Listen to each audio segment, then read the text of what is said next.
ஜெபம் பண்ண கடவோம்.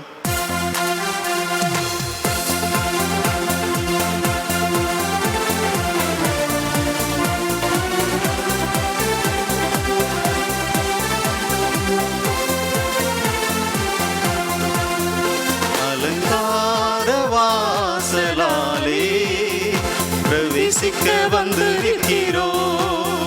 தெய்வ வீட்டின் நன்மையாலே நிரம்பிட வந்து நிற்கிறோம். அலங்கார வாசலாலே பிரவேசிக்க வந்து நிற்கிறோம். தெய்வ வீட்டின் நன்மையாலே நிரம்பிட வந்து நிற்கிறோம். ஆராதிக்க வந்தோம், அன்பு கூற வந்தோம், யெகோவா தேவனையே. துதித்திட வந்தோம், தொழுதிட வந்தோம், தூயவரே சுவையே. ஆராதிக்க வந்தோம், அன்பு கூற வந்தோம், யெகோவா தேவனையே. துதித்திட வந்தோம், தொழுதிட வந்தோம், தூயவரே சுவையே. சேனைகளின் கர்த்தாவே, உமது வாசஸ்தலங்கள் எவ்வளவு இன்பமானவைகள். 1000 நாளை பார்க்கிலும் உமது பிரகாரங்களில் செல்லும் ஒரே நாள் நல்லது. கிருபை நிறைந்த நல்ல ஆண்டவரே, எங்களுடைய ஆலயத்தின் 18வது ஆலய பிரதிஷ்டையை ஆசரிக்க தந்த கிருபைகளுக்காக நன்றி செலுத்துகிறோம். இந்த பண்டிகை ஆராதனையை எங்களுக்கு ஆசீர்வாதமாக்கி தாரும். தூய ஆவியானவர் எங்கள் நடுவிலே பிரசன்னராய் கடந்து வரும்படியாய் ஜெபிக்கிறோம். ஆன்லைன் மூலமாக இந்த ஆராதனையில் பங்கு பெற்று இணைந்து ஆராதிக்கிற திருச்சபை மக்கள் ஒவ்வொருவரையும் ஆசீர்வதியும். ஒவ்வொரு இல்லங்களிலும் உம்முடைய தெய்வீக பிரசன்னம் கடந்து வரும்படியாய் இந்த ஆராதனை வேலை மூலமாய் நீர் மகிமைப்படும்படியாய் ஜெபிக்கிறோம். தூய ஆவியானவர் தொடர்ந்து எங்களை வழி நடத்தும். இயேசு கிறிஸ்துவின் மூலம் ஜெபிக்கிறோம். ஜெபங்கேளும் எங்கள் நல்ல பிதாவே, ஆமென். யாவரும் ஆராதனைக்கு ஆர்வமாக எழுந்து நின்று கீதங்கள் 213 பாடலை பாடுவோம். கீதங்கள் 213 பாடல், தந்தானை துதிப்போமே திருச்சபையாரே. இந்த பாடலை நாம் இணைந்து உற்சாகமாய் பாடுவோம்.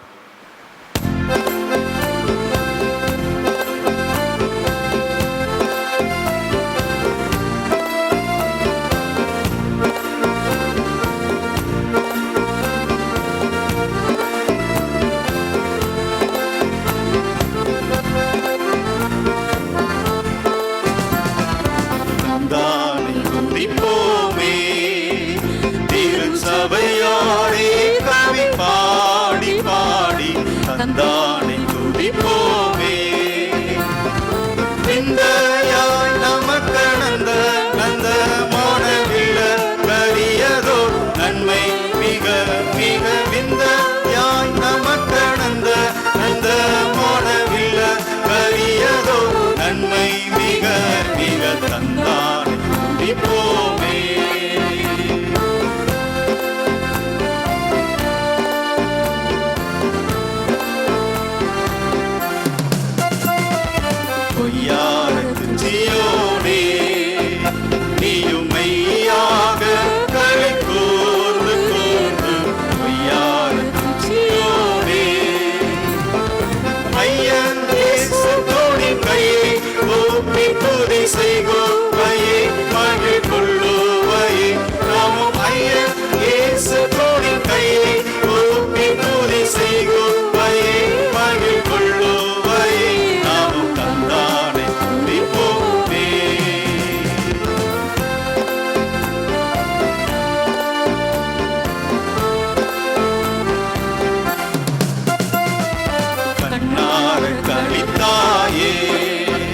நன்மை காட்சிய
நின் ரத்தத்தை சிந்தி எடுத்தே உயிர் வரம் சத்து துணை சக்தி யாக்கத்தம் நின் ரத்தத்தை சிந்தி எடுத்தே உயிர் வரம் தந்தானே துதிப்போமே.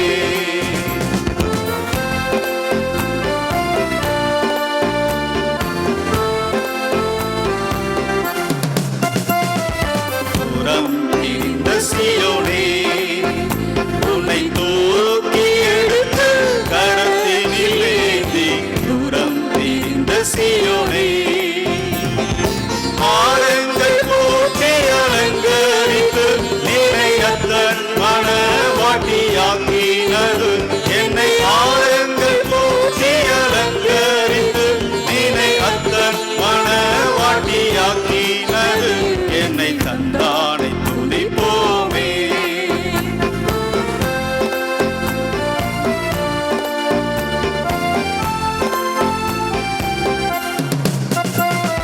சிங்கார கன்னிமாரே ஓம் அலங்கார கும்மி அடித்து படித்து சிங்கார கன்னிமாரே மங்காத மணவாளன் இயேசுதனை வாழ்த்தி வாழ்த்தி ஏத்தி பணி திரும் மங்காத மணவாளன் இயேசுதனை வாழ்த்தி வாழ்த்தி ஏத்தி பணிந்திடும் தந்தானை துதிப்போமே. திருச்சபையாரே கவி பாடி பாடி தந்தானை துதிப்போமே.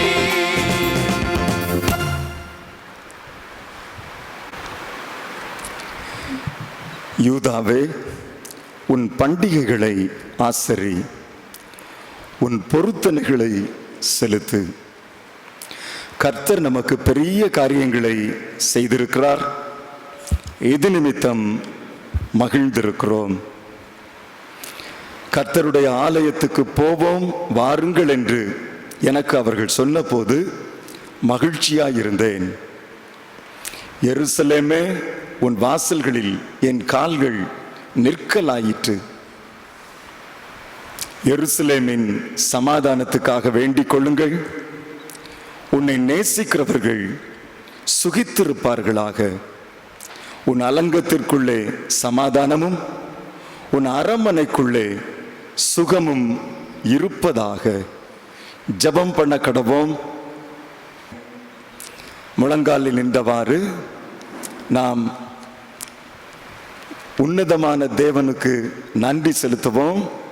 ஒவ்வொரு ஜெபத்திற்கும் பின்பதாக கர்த்தாவே உமக்கு தோத்திரம் உண்டாவதாக என்று பதில் சொல்லும்படி அன்போடு உங்களை அழைக்கிறேன். பிதா, குமாரன், பரிசுத்த ஆவியானவர் என்னும் மகா மகிமை பொருந்திய கடவுள் தம்மை உலகத்தில் வெளிப்படுத்தி இருப்பதற்காகவும் அவருடைய ஆலயமாகிய திருச்சபைக்காகவும் எல்லா தேசத்தாருக்கும் சுவிசேஷம் அறிவிப்பதற்காகவும் அவரை துதிப்போமாக. கர்த்தாவே, உமக்கு ஸ்தோத்திரம் உண்டாவதாக. இந்த தேசத்திலும் இந்த இடத்திலும் நற்செய்தியை கொண்டு வந்த எல்லா மிஷனரிகளுக்காகவும் நற்செய்தியாளர்களுக்காகவும் போதகர்களுக்காகவும் இந்த இடத்தில் தமக்கு சொந்தமாக சேர்க்கப்பட்டிருக்கும் ஜனத்துக்காகவும் கடவுளை துதிப்போமாக. கர்த்தாவே, உமக்கு ஸ்தோத்திரம் உண்டாவதாக. இந்த ஆலயத்தை கட்டுவதற்கென்று இயேசு கிறிஸ்துவின் நாமத்தினாலே தங்கள் திறமை, வேலை, பணம், பொருள் ஆகியவற்றை கொடுத்த எல்லாருக்காகவும் கடவுளை துதிப்போமாக. கர்த்தாவே, உமக்கு ஸ்தோத்திரம் உண்டாவதாக. அடுத்து நமது விண்ணப்பங்களை நாம் ஏறெடுக்கவிருக்கிறோம். ஒவ்வொரு விண்ணப்பத்திற்கு பின்பதாகவும் உம்மை வேண்டிக் கொள்ளுகிறோம் கர்த்தாவே என்று நீங்கள் பதில் கொடுக்கும்படி உங்களை அன்போடு கேட்டுக்கொள்கிறேன். இத்தேசத்திலும் மாவட்டத்திலும் கிராமத்திலும் உள்ள கடவுளுடைய வீட்டார் அனைவரையும் கடவுள் ஆசீர்வதிக்க அவரை வேண்டிக் கொள்வோமாக. உம்மை வேண்டிக் கொள்கிறோம் கர்த்தாவே. இந்த தேவாலயத்தை கடவுளுடைய மகிமைக்கென்று பரிசுத்தமாக்க ஜெபிப்போமாக. உம்மை வேண்டிக் கொள்கிறோம் கர்த்தாவே. விசுவாசிகளின் ஜெபத்தாலும் முயற்சியாலும் கடவுளை அறியாத ஜனங்களும் இங்கு வந்து அவரை ஆராதிக்கவும் இந்த இடம் சகல ஜனங்களுக்கும் ஜெப வீடாக அமையவும் ஜெபிப்போமாக. உம்மை வேண்டிக் கொள்கிறோம் கர்த்தாவே. ஜெபம் பண்ண கடவோம். சர்வ வல்லமையுள்ள நித்திய கடவுளே, உம்முடைய ஆவியானவராலே சபை முழுவதும் ஆண்டு பரிசுத்தமாக்கப்படுகிறது. திருச்சபையின் சகல மனிதருக்காகவும் நாங்கள் ஏறெடுக்கும் விண்ணப்பங்களையும் வேண்டுதல்களையும் ஏற்றுக்கொள்வீராக. ஒவ்வொரு அங்கமும் உமது அழைப்பிலும் ஊழியத்திலும் உண்மையோடும் பயபக்தியோடும் உம்மை சேவிக்க உதவி புரியும். எங்கள் கர்த்தராகிய இயேசு கிறிஸ்துவின் மூலமாய் வேண்டிக் கொள்கிறோம் எங்கள் ஜீவனுள்ள நல்ல பிதாவே, ஆமென். ஆமென். நாம் யாவரும் எழுந்து நின்று நம்முடைய விசுவாசத்தை நாம் அறிக்கை செய்வோம். வானத்தையும் பூமியையும் படைத்த சர்வ வல்லமையுள்ள பிதாவாகிய தேவனை விசுவாசிக்கிறேன். அவருடைய ஒரே குமாரனாகிய நம்முடைய நாதர் இயேசு கிறிஸ்துவையும் விசுவாசிக்கிறேன். அவர் பரிசுத்த ஆவியானவராலே கன்னிமரியாளிடத்தில் உட்பவித்து பிறந்தார். பொந்திய பிலாத்துவின் காலத்தில் பாடுபட்டு சிலுவையில் அறையுண்டு மரித்து அடக்கம் பண்ணப்பட்டு பாதாளத்தில் இறங்கினார். 3ஆம் நாள் மரித்தோரிடத்திலிருந்து எழுந்தருளினார். பரமண்டலத்துக்கு ஏறி சர்வ வல்லமையுள்ள பிதாவாகிய தேவனுடைய வலது பார்சத்தில் வீற்றிருக்கிறார். அவ்விடத்திலிருந்து உயிருள்ளோரையும் மரித்தோரையும் நியாயம் தீர்க்க வருவார். பரிசுத்த ஆவியானவரை விசுவாசிக்கிறேன்.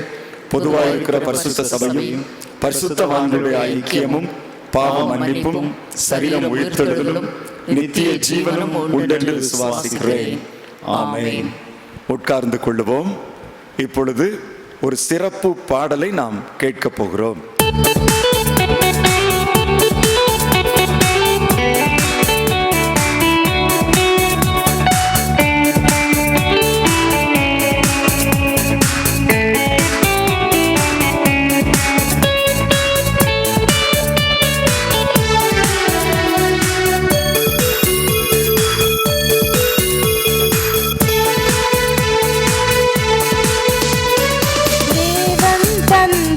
திருச்சபையே விசுவாச வாழ்வு தரும் சபையே, தேவன் தந்த திருச்சபையே விசுவாச வாழ்வு தரும் சபையே.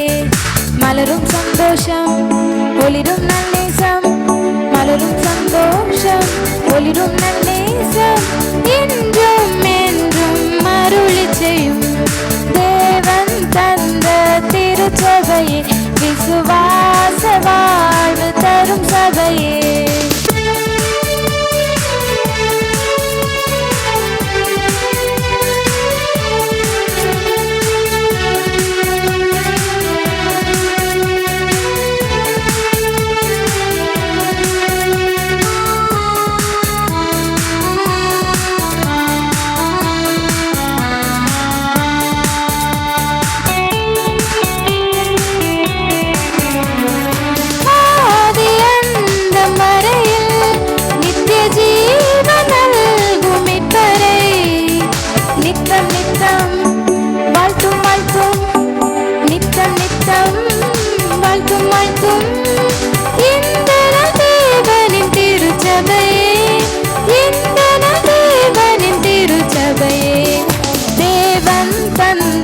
திருச்சபை விசுவாச வாழ்வு தரும் சபையே.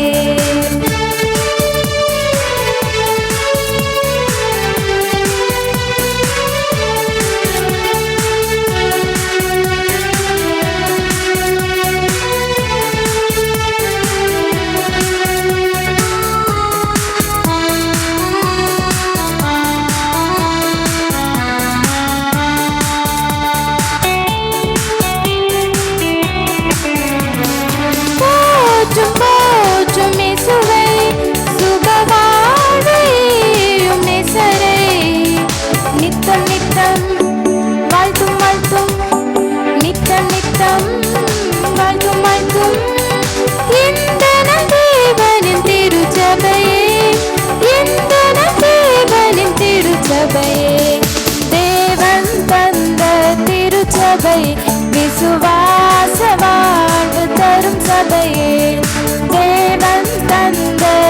திருச்சபையே விசுவாச வாழ்வு தரும் சபையே மலரும் சந்தோஷம் ஒளிரும் நல்நேசம் மறையும் சந்தோஷம் ஒளிரும் நல்நேசம் என்றும் என்றும் அருளி செய்யும் தேவன் தந்த திருச்சபையே விசுவாச வாழ்வு தரும் சபையே தேவன் தந்த திருச்சபையே விசுவாச வாழ்வு தரும் சபையே.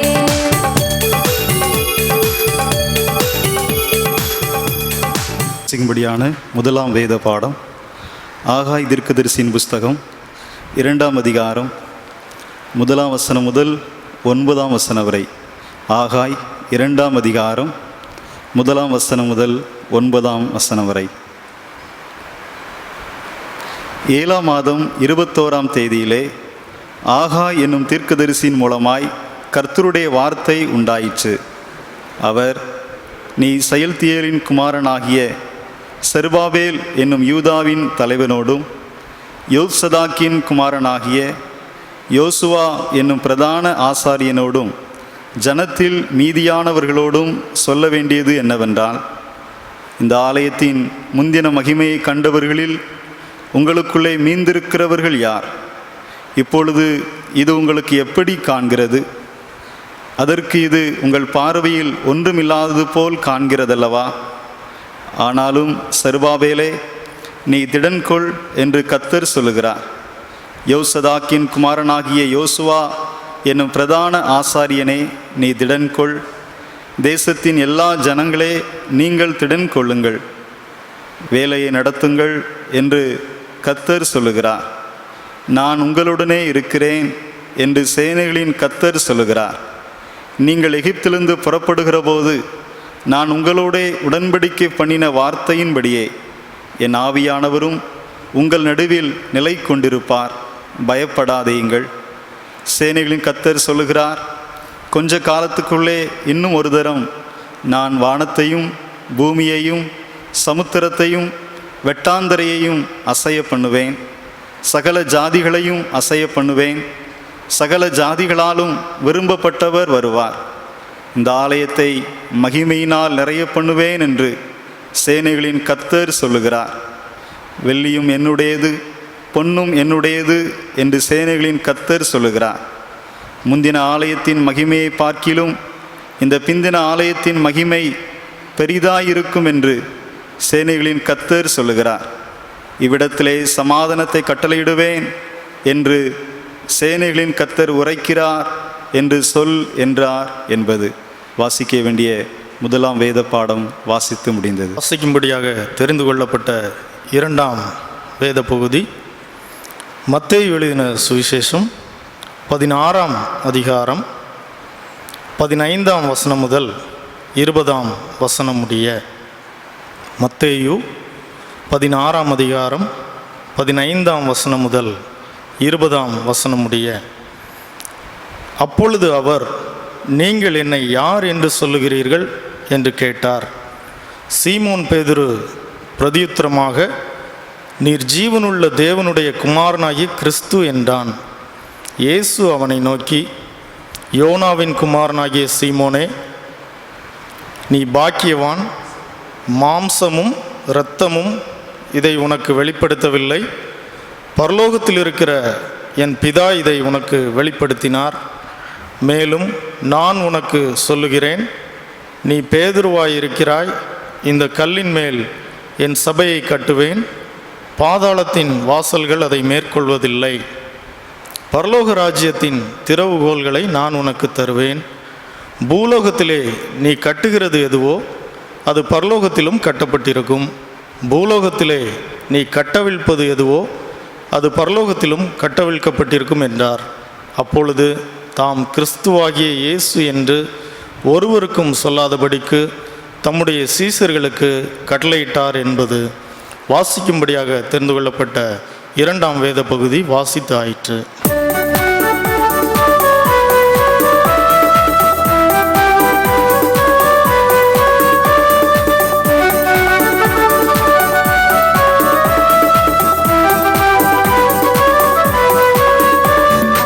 என்னை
குமாரன் பரிசுத்த ஆவியானவரின் நாமத்தினாலே ஆமென்.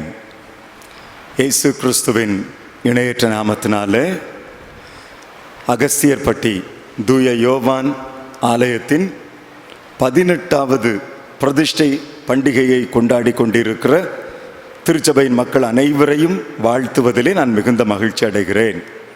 இந்த நாளில் இந்த ஆராதனையில் நம்மோடு கூட இணைந்திருக்கிற உல்லாச நகர் திருச்சபையின் மக்களை வாழ்த்துகிறேன். காமராஜ் நகர் திருச்சபையின் மக்களையும் வாழ்த்துகிறேன். மற்றும் எங்களோடு இணைந்திருக்கிற அனைத்து திருச்சபையின் மக்களுக்கும் எங்களது அன்பின் வாழ்த்துக்கள். சுமார் 24 ஆண்டுகளுக்கு முன்பதாக இந்த ஆலயத்தினுடைய இந்த நிலத்தை விலைக்கு வாங்கும்போது இது பாறை குன்றுகள் நிறைந்த ஒரு மலைச்சரிவாக அமைந்திருந்தது. ஆனால் இப்பொழுது அநேக வீடுகள் சூழ்ந்திருக்கிறது. மிக அருமையான ஒரு கேம்பஸாக தேவன் இதை மாற்றி தந்திருக்கிறார். இந்த திருச்சபையின் வளர்ச்சியிலும் வாழ்விலும் நம்மோடு இருந்து செயலாற்றிய உன்னதமான தேவனுக்கு சகல கனமும் மகிமையும் உண்டாவதாக. இந்த இடத்துல இந்த ஆலயத்தை கட்டுவதற்கு தேவன் அநேக மனித கருவிகளை பயன்படுத்தி இருக்கிறார். அவர்கள் அனைவரையும் அவர்களது குடும்பத்தாரையும் தேவாதி தேவன் ஆசீர்வதிப்பாராக. நாம் தேவனுக்கென்று ஆலயத்தை கட்டுகிறோம், அதை டெடிகேட் பண்ணுகிறோம். டெடிகேஷன், இதைத்தான் தமிழில் மங்கள படைப்பு என்று சொல்லுகிறோம். இப்படித்தான் சாலமோன் அரசனும் தேவாலயத்தை கட்டினார், அதை மங்கள படைப்பு செய்தார். என்ன நோக்கத்திற்காக இந்த ஆலயத்தை கட்டியிருக்கிறேன், இந்த ஆலயம் என்ன நோக்கத்திற்காக பயன்படுத்தப்பட வேண்டும் என்றெல்லாம் தன்னுடைய அந்த டெடிகேஷன் பிரேயரில் சொல்லியிருக்கிறார். இதை நீங்கள் கற்றுக்கொள்ள வேண்டும் என்றால் 1 ராஜாக்களின் புத்தகம் 8ஆம் அதிகாரத்தில் இதை கற்றுக்கொள்ளலாம். எப்படி இந்த தேவ ஆலயம் தேவ நாம மகிமைக்கென்று பயன்பட வேண்டும் என்று சொல்லியிருக்கிறார். இது டெடிகேஷன். நாம் மங்கள படைப்பு தான் செய்யக்கூடும். ஆனால் தேவன் இதை என்ன செய்கிறார் தெரியுமா? கான்சிக்ரேட் பண்ணுகிறார், பரிசுத்தப்படுத்துகிறார். இந்த தேவ ஆலயத்தை பிரத்யேகப்படுத்துகிறார். இந்த தேவ ஆலயம் பிரத்யேகப்படுத்தப்பட்ட ஸ்தலம், இதை மறந்துடக்கூடாது. இதைத்தான் தாவீது அரசன் தன்னுடைய டெடிகேஷன் பிரேயரில் சொல்றார். தன்னுடைய அர்ப்பணிப்பு ஜபத்தில் அல்லது மங்கள படைப்பு ஜபத்திலே சொல்லுகிறார். அவர் ஜபிக்கிறார், தேவன் மெய்யாக பூமியிலே வாசம் பண்ணுவாரோ, இதோ வானங்களும் வானாதி வானங்களும் உம்மை கொள்ளாதே, நான் கட்டின இந்த ஆலயம் ஏமாத்திரம். அவருடைய டெடிகேஷன் பிரேயர் இதுதான். ஐயா, நான் அர்ப்பணிக்கிறேன், நீர் வானாதி வானங்களும் கொள்ளாத இறைவன், இந்த ஆலயம் எம்மாத்திரம். ஆனால் தேவன் இதற்கு பதில் கொடுத்தார். 1 ராஜாக்கள் 9ஆம் அதிகாரம் 3ஆம் வசனத்தில் என்ன சொல்லி இருக்கிறது? அங்கு தேவன் சொல்லுகிறார், சாலமோனுக்கு அழகாக அந்த ஜபத்திற்கு பதில் கொடுக்கிறார். 1 ராஜாக்கள் 9:3ஆம் வசனம். கர்த்தர் அவனை நோக்கி நீ என் சமூகத்தில் செய்த உன் விண்ணப்பத்தையும் உன் வேண்டுதலையும் கேட்டேன். நீ கட்டின இந்த ஆலயத்தில் என் நாமம் என்றைக்கும் விளங்கத்தக்கதாக அதை பரிசுத்தமாக்கினேன். நல்லா கவனிங்க, தேவன் சொல்லுகிறார், நான் அதை பரிசுத்தமாக்கினேன். I have consecrated this place. இதுதான் தேவாலயத்தின் மிக முக்கியத்துவம். It's a consecrated place. மனிதர்களாகிய நாம் ஆலயத்தை கட்டுகிறோம், அர்ப்பணம் செய்கிறோம். ஆனால் தேவன் இதை பிரத்யேகப்படுத்துகிறார். He is consecrating this place. இன்றைக்கு இந்த யோவானின் ஆலயம் தேவனால் கான்சிக்ரேட் பண்ணப்பட்ட தேவாலயம். என்றைக்கு அத்தியட்சர் இதை டெடிகேட் பண்ணினாரோ அன்றைக்கு தேவன் இதை கான்சிக்ரேட் பண்ணி இருக்கிறார். அது மாத்திரமல்ல, அவருடைய ஜெபம் என்ன? இந்த ஆலயத்தில் நீர் வாசம் பண்ணுவீரோ? அதுக்கு அவர் அழகா சொல்றாரு, ஆமாம், என் கண்களும் என் இருதயமும் என்னாலும் அங்கே இருக்கும். அதான் தேவன் சொல்லி இருக்கிறாரு. இன்னைக்கு இந்த தேவாலயம் கான்சிக்ரேட்டட் பிளேஸ். இந்த தேவாலயத்தில் தேவனுடைய கண்களும் இதயமும் எந்நாளும் இருக்கும். இந்த தேவாலயம் தேவன் மனிதனை சந்திக்கும் இடம், மனிதனுடைய விண்ணப்பங்களை கேட்கும் இடம். இதை இன்னும் அழகா சொல்லி இருக்கிறார். 2 நாளாகமத்தின் புத்தகம் 7ஆம் அதிகாரத்தை எடுத்து வைத்துக் கொள்ளுவோம். அங்க ரொம்ப அழகா சொல்லி இருக்கிறார் அல்லவா? எனக்காக ஒருவர் வாசிக்க கூடுமா? 2 நாளாகமம் 7ஆம் அதிகாரம் 15ஆம் வசனம். இந்த ஸ்தலத்திலே இதே டெடிகேஷன் டே அன்றைக்கு தேவன் சொன்ன வாக்குறுதி தான் இது. சாலமோனுடைய டெடிகேஷன் முடிஞ்சிட்டு தேவனுடைய கான்சிக்ரேஷன்ல அவர் சொல்றாரு, இந்த ஸ்தலத்திலே செய்யப்படும் ஜெபத்திற்கு என் கண்கள் திறந்தவைகளும் என் செவிகள் கவனிக்கிறவைகளுமாயிருக்கும். அதுக்கப்புறம் சொன்னாரு, என் நாமம் இந்த ஆலயத்தில் என்றென்றைக்கும் இருக்கும்படி நான் இதை தெரிந்து கொண்டு பரிசுத்தப்படுத்தினேன். சாலமோனே, நீ அர்ப்பணித்திருக்கிறாய், நான் இதை தெரிந்து கொண்டேன். I have consecrated this place என்று சொல்லி இருக்கிறாரு. என் கண்களும் என் இருதயமும் எந்நாளும் இங்கே இருக்கும். என் கண்ணுங்க பார்த்துட்டே இருக்குப்பா. யாருடைய விண்ணப்பம்லாம் இங்க ஏறெடுக்கப்படுகிறது? அங்க சொன்னார், என் செவிகள் திறந்திருக்கும். நல்லா கவனிங்க. ஒரு குருடன் வந்தால் சத்தமா அழகா ஜெபம் பண்ணுவான். கடவுளுடைய காது அதை கேட்பதற்கு திறந்திருக்கும். ஆனால் ஒரு செவிடன் வந்தால் எப்படி ஜெபிப்பான்? ஒருவேளை செய்கையில ஜெபம் பண்ணுவானா இருக்கும். அவர் சொல்றாரு, இங்க வந்து செவிடன் ஜெபம் பண்ணாலும் என் கண்ணு திறந்திருக்கும், பார்த்துக்கிட்டே இருக்கும். என் இருதயம் இங்கதான் இருக்கும். எவ்வளவு அழகா வாக்குறுதி கொடுத்திருக்கிறார். இன்றைக்கு இந்த Saint John's church is a consecrated place. மறந்துடாதீங்க, தேவாதி தேவனுடைய இருதயம் இங்கே இருக்கிறது. அவருடைய கண்கள் திறந்திருக்கிறது, அவருடைய செவியும் திறந்திருக்கிறது. நீங்க எப்படி ஜெபம் பண்ணாலும் சரி, சத்தம் போட்டு ஜெபம் பண்ணாலும் சரி, ஊமையனை போல அமைதியாய் ஜெபம் பண்ணினாலும் சரி, உங்கள் ஜெபத்தை ரொம்ப அழகாய் கேட்கிற தேவன் உங்களை சந்திக்கும் இடம்தான் இந்த செயின்ட் ஜான்ஸ் சர்ச். மறந்துடாதீங்க. இந்த ஆலயம் மாத்திரமல்ல, உங்க ஊர்ல ஒவ்வொரு ஆலயம் இருக்கும். எல்லா ஆலயத்தையும் தேவன் இப்படித்தான் கான்சிக்ரேட் பண்ணி இருக்கிறார். தேவாலயம் என்பது கான்சிக்ரேட்டட் பிளேஸ். மறந்துடாதீங்க. சரி, இன்றைக்கு இந்த தேவ ஆலயத்தை குறித்து நம்ம கற்றுக்கொள்ள போகிறோம். எல்லோரும் என்னோடு கூட ஆகாய் தீர்க்கதரிசியின் புத்தகம் 2ஆம் அதிகாரம் 9ஆம் வசனத்தை எடுத்து வைத்துக் கொள்ளுவோம். அங்கே தேவன் என்ன சொல்லுகிறார்? ஆகாய் 2ஆம் அதிகாரம் 9ஆம் வசனம். முந்தின ஆலயத்தின் மகிமையை பார்க்கிலும் வாசிங்க. இந்த பிந்தின ஆலயத்தின் மகிமை பெரிதா இருக்கும் என்று சேனைகளின் கர்த்தர் சொல்லுகிறார். இவ்விடத்திலே சமாதானத்தை கட்டளையிடுவேன் என்று சேனைகளின் கர்த்தர் உரைக்கிறார் என்று சொல் என்றார். ரொம்ப அழகா தேவன் சொன்னாரு, முந்தின ஆலயத்தின் மகிமையை பார்க்கிலும் இந்த பிந்தின ஆலயத்தின் மகிமை பெரிதாயிருக்கும். இதை கேட்கும்போது நமக்குள்ளே ஒரு கேள்வி எழக்கூடும். என்ன கேள்வி? அது என்ன ஐயா? அது முந்தின ஆலயம், பிந்தின ஆலயம், the former church and the later church என்று சொல்லுகிறாரே. இதுல முந்தின ஆலயம் எதை குறிக்கிறது, பிந்தின ஆலயம் எதை குறிக்கிறது என்று நீங்கள் கேட்கலாம். இதை நம்ம தெரியணும்னா யூத ஜனங்களின் சரித்திரம் தெரிந்திருக்க வேண்டும், இல்லைன்னா அந்த வசனம் நமக்கு புரியாது. இஸ்ரவேல் ஜனங்களை தேவன் அழகாக எகிப்திலிருந்து வழி நடத்தினாரு. அவங்க ராஜாக்கள் வேண்டும் என்று கேட்டாங்க. ஒரு யுனைடெட் கிங்டம், இஸ்ரவேல் தேசத்தை தேவன் உருவாக்கினார்.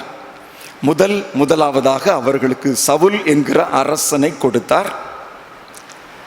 அவன் தேவனுக்கு கீழ்ப்படியாத காரணத்தினால் அவன் தள்ளப்பட்டு போனான். அதனைத் தொடர்ந்து யூதா கோத்திரத்திலிருந்து தாவீது என்கிற அரசனை தெரிந்தெடுத்தார். தேவன் அவனுக்கு வாக்கு கொடுத்தார், தலைமுறை தலைமுறையாய் சிங்காசனத்தின் மீது அமர்வதற்கு உனக்கு குமாரன் இல்லாமல் போவது இல்லை என்று சொன்னார்.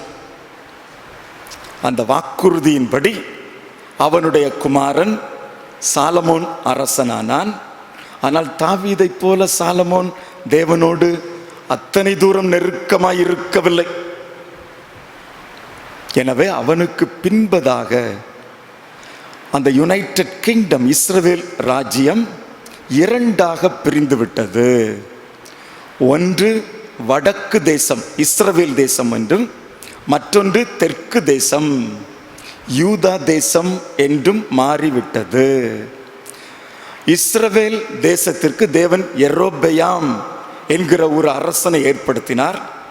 ஆனால் தாவீதுக்கு கொடுத்த வாக்குறுதியின்படி யூதாவுக்கு சாலமோனுடைய குமாரனாகிய ரெகொபெயாமை அரசனாக மாற்றினார். ஆக இப்ப 2 தேசமாக பிரிந்து விட்டது. இதில் இஸ்ரவேல் தேசம் ஆரம்பத்திலிருந்து தேவன் சொன்ன கற்பனைகளுக்கு கீழ்ப்படியல. அவங்க எருசலேமை தள்ளிவிட்டு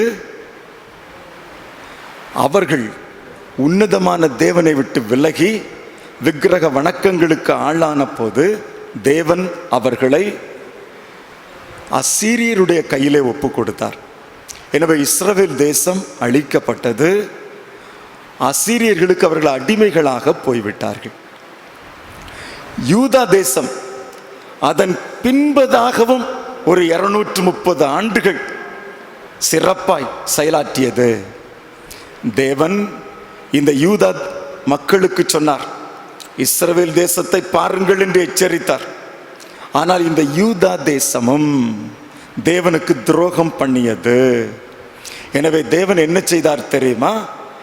இந்த யூதா தேசத்தை கிமு 586 ஆண்டிலே பாபிலோனின் ராஜாவாகிய நேபுகாத் நேச்சாருடைய கையிலே ஒப்பு கொடுத்தார்.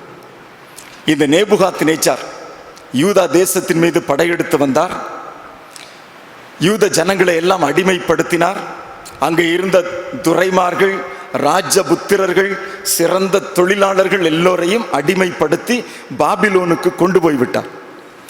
ஏழை எளிய மக்களை அவர் எருசலேமிலே போட்டுவிட்டு போய்விட்டார். அது மாத்திரமல்ல, இந்த பாபிலோனின் ராஜாவாகிய நேபுகாத் நேச்சார் தன்னுடைய 3வது படையெடுப்பின் போது தேவாலயத்தை முற்றிலும் இடித்து போட்டார்.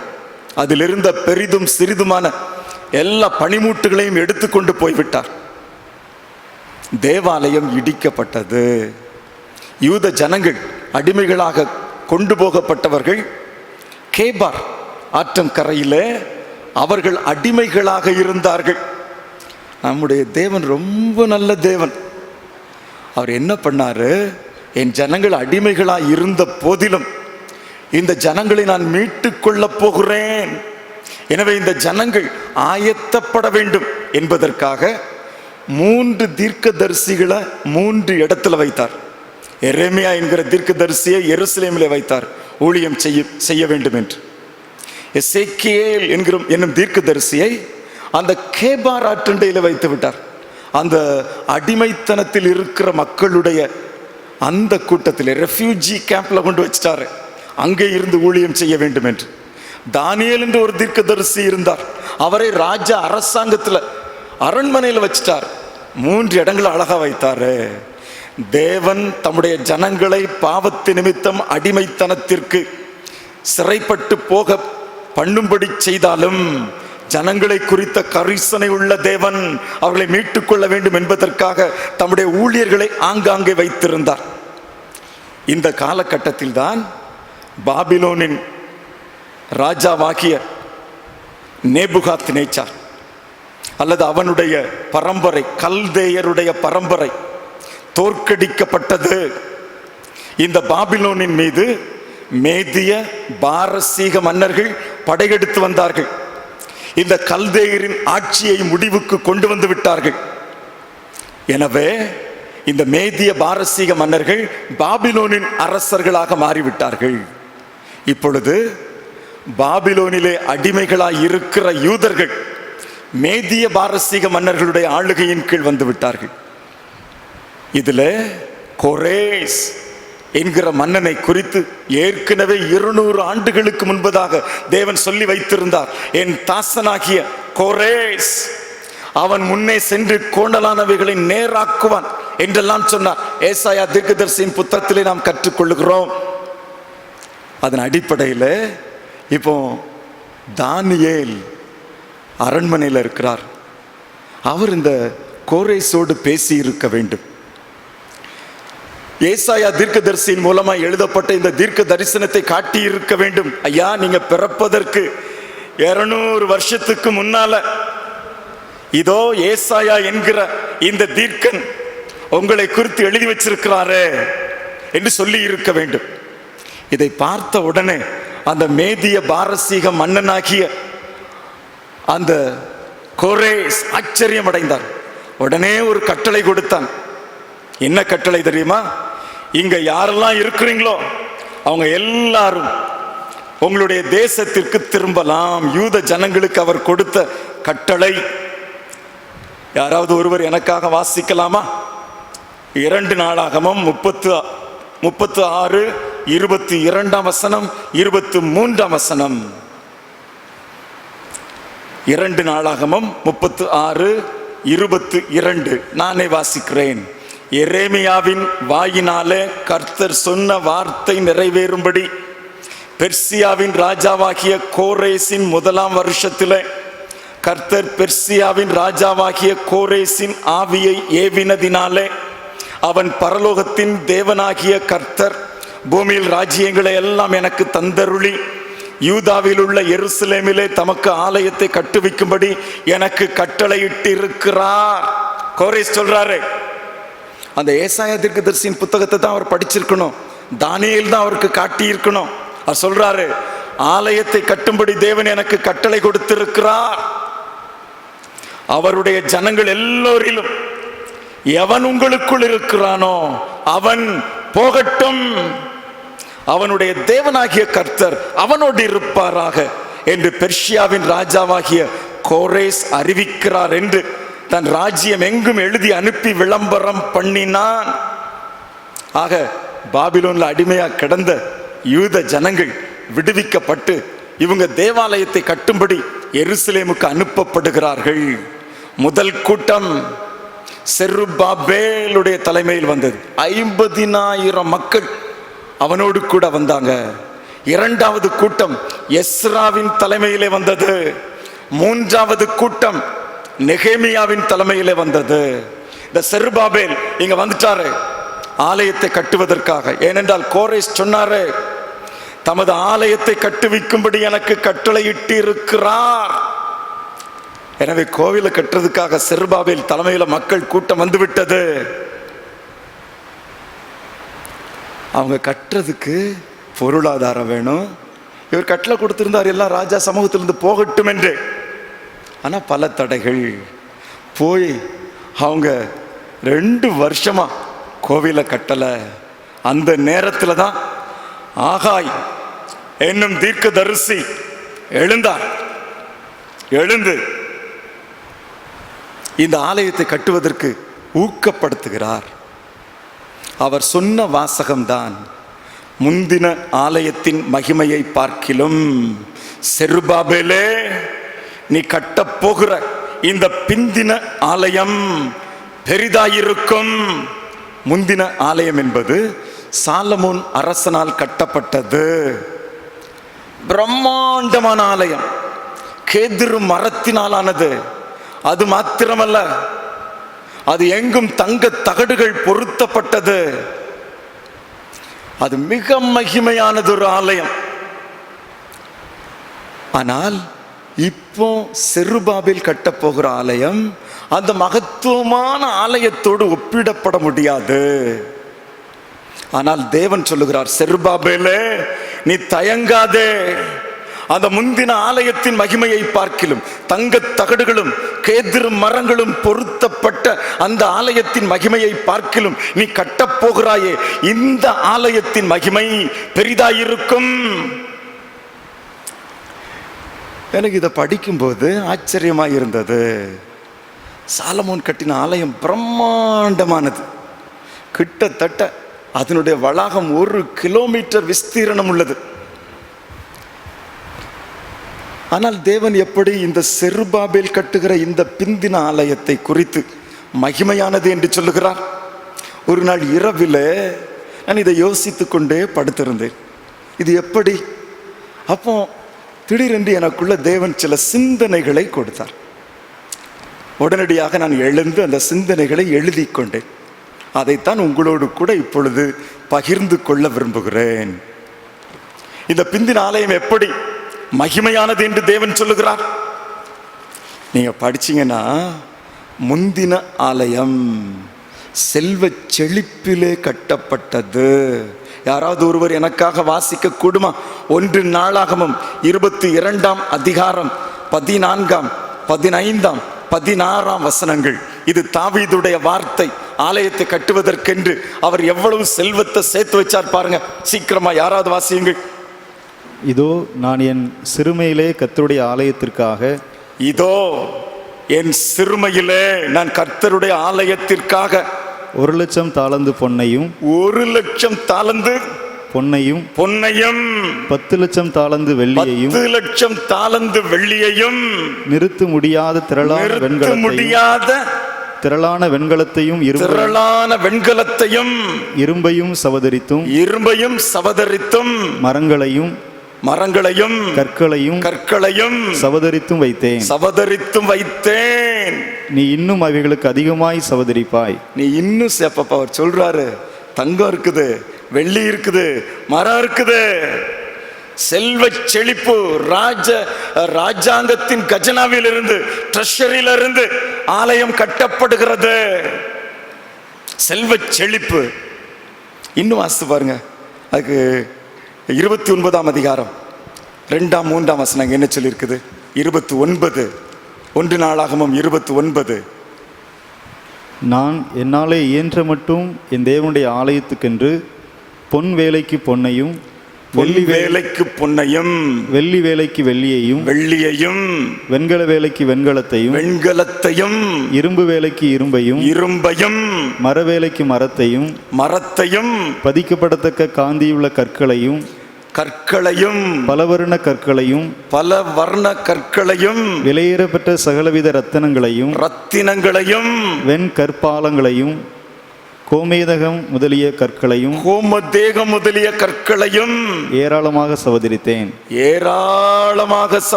தாவீது சொல்றாரு, அப்பா கோவில் கட்டுறதுக்கு எல்லாம் இருக்குது, ஒரு குறைவும் கிடையாது. செல்வ செழிப்பிலே முந்தின ஆலயம் கட்டப்பட்டது. ராஜாவின் கஜனாவில் இருந்து பணம் செலவழிக்கப்பட்டது. ஆனா இந்த பிந்தின ஆலயம் எப்படி கட்டப்பட்டது? அதைத்தான் நமக்கு படிச்சோம் இல்லையா? 2 வருஷம் கட்டல மக்கள். ஏன்னா பணம் கிடையாது, காத்திருக்கிறாங்க. இங்க 2ஆம் அதிகாரத்தினுடைய கடைசி பகுதியில் போட்டிருக்குது. இவங்க எப்படி கட்டினாங்க, அவங்களுக்கு பணம் எங்கிருந்து வந்துச்சு? எஸ்ராவின் புத்தகம் 2ஆம் அதிகாரம் 69. குயிக்கா வாசிக்கணும் யாராவது ஒருவர். எஸ்ரா 2:69. அவர்கள் தங்கள் சக்திக்கு தக்கதாக திருப்பணி பொக்கிஷத்திற்கு 60,000 தங்க காசையும் 5,000 ராத்தல் வெள்ளியையும் 100 ஆசாரிய வஸ்திரங்களையும் கொடுத்தார்கள். அங்க இருக்கிற அந்த லீடர்ஸ் என்ன பண்ணாங்க தெரியுமா? தங்க காசு கொடுத்தாங்க. எவ்வளவு? 61,000 தங்க காசு. அப்படின்னா 500 கிலோகிராம் தங்கம். அதுக்கடுத்தது 5000 ராத்தல் வெள்ளி. அப்படின்னா 3000 கிலோகிராம் சில்வர் கொடுத்திருக்கிறாங்க. இதை வச்சுதான் வேலை ஆரம்பிக்கப்பட்டது, அஸ்திபாரம் இடப்பட்டது. முதல்ல சிற்பாசாரிகளுக்கு பணம் அட்வான்ஸ் கொடுக்கப்பட்டது. அதுக்கப்புறம் அவன் கையில பணம் இல்லை. இப்போதான் அந்த ஆகாய் தீர்க்கதரிசி என்ன சொல்றாரு பாருங்க. இவர் சொன்னாரா, முந்தின ஆலயத்தின் மகிமையை பார்க்கிலும் இந்த பிந்தின ஆலயத்தின் மகிமை பெரிதாய் இருக்கும் என்று சொன்னவர் அதுக்கு முன்னால சொன்னாரு, என்னுடைய ஆலயம் பாழாய் கிடக்கையில் நீங்க உங்க வீட்டை கட்டக்கூடுமா அப்படின்னு மக்களை சேலஞ்ச் பண்றாரு. நன்கொடைகளை கொண்டு வாருங்கள் என்று சொல்லுகிறாரு. இன்றைக்கு கூட ஐயர்வாள்லாம் அடிக்கடி சொல்றாங்க இல்லையா, நீங்க பணம் கொண்டு வாங்க, கோவில் கட்டணும் என்று சொல்லுகிறோம். அதே போலதான் ஆகாய் தீர்க்கதரிசி சொல்லி இருக்கிறாரு. அவர் சொல்றாரு 1ஆம் அதிகாரத்துல, இந்த வீடு பாழாய் கிடக்கும் போது நீங்கள் மச்சி பாவப்பட்ட உங்கள் வீடுகளில் குடியிருக்கும்படியான காலம் இதுவா? இப்போதும் சேனைகளின் கர்த்தர் சொல்லுகிறார், உங்கள் வழிகளை சிந்தித்து பாருங்கள். நீங்கள் திரளாய் விதைத்தும் கொஞ்சமாய் அறுத்து கொண்டு வருகிறீர்கள். நீங்கள் புசித்தும் திருப்தியாகவில்லை, குடித்தும் பரிபூர்ணமடையவில்லை. நீங்கள் வஸ்திரம் உடுத்தியும் ஒருவனுக்கும் குளிர்விடவில்லை.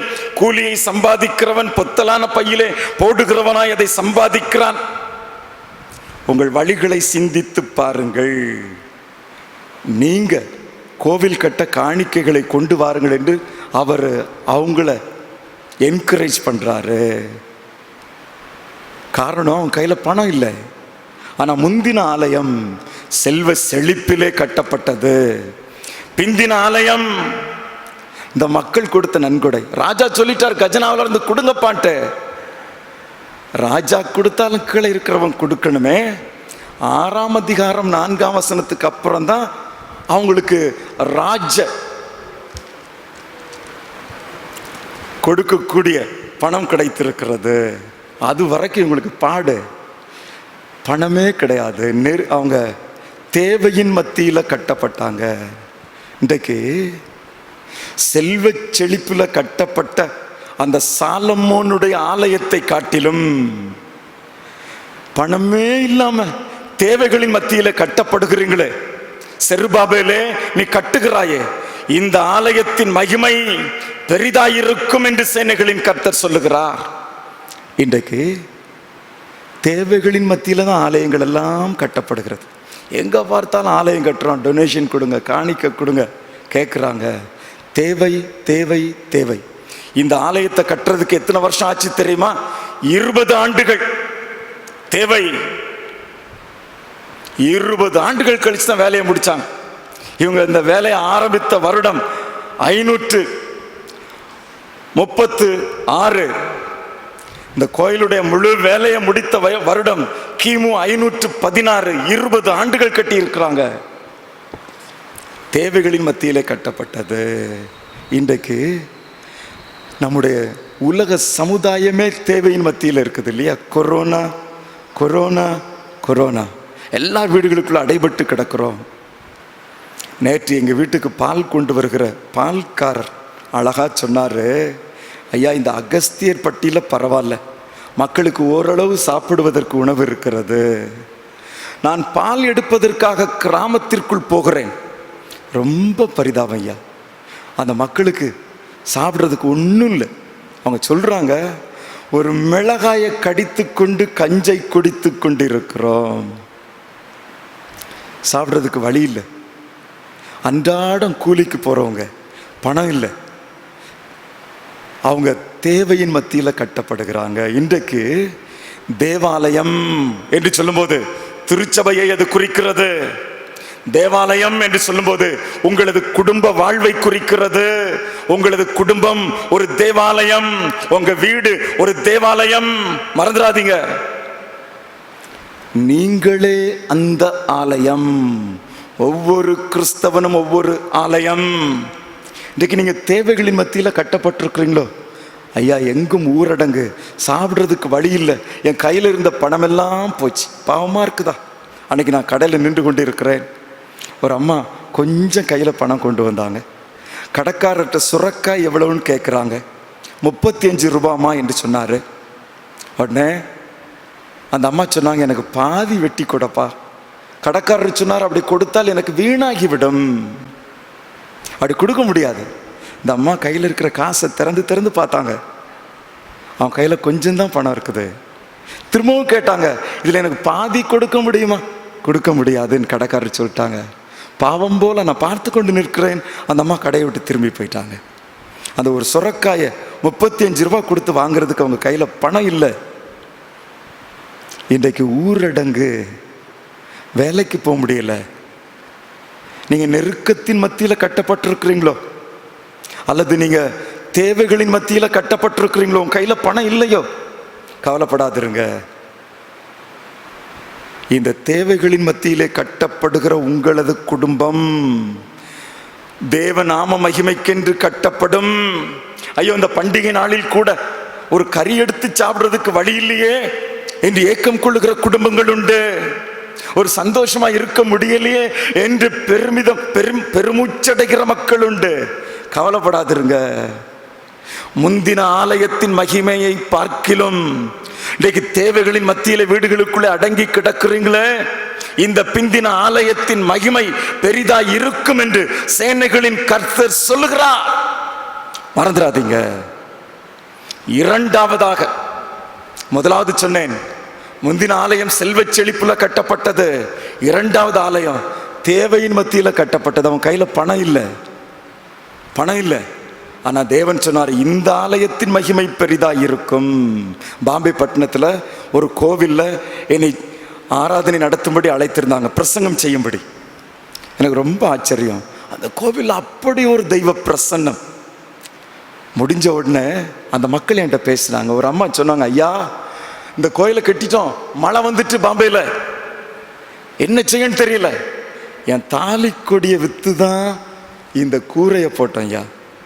இன்னொரு அம்மா சொன்னாங்க, என் கையில் உள்ள நகையெல்லாம் கொடுத்து தான் அந்த தளத்தை போட்டோம்.